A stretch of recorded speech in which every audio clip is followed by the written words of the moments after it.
Today we are going to make a boat. So first we have to take a square paper and then we have to fold it in half.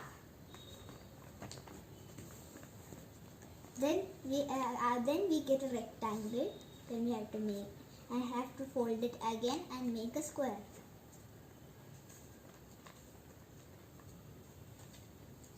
Then you will have a flap here. You have to take this flap and put it like this. Then this half, and there are two parts. So we have to fold it like this into a triangle.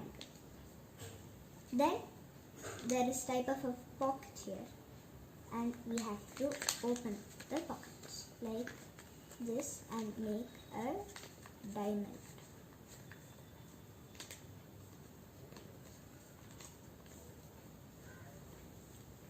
Then we have to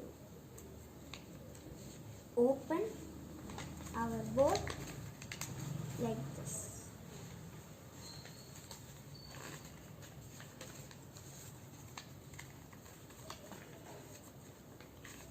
Then we have to make it secure.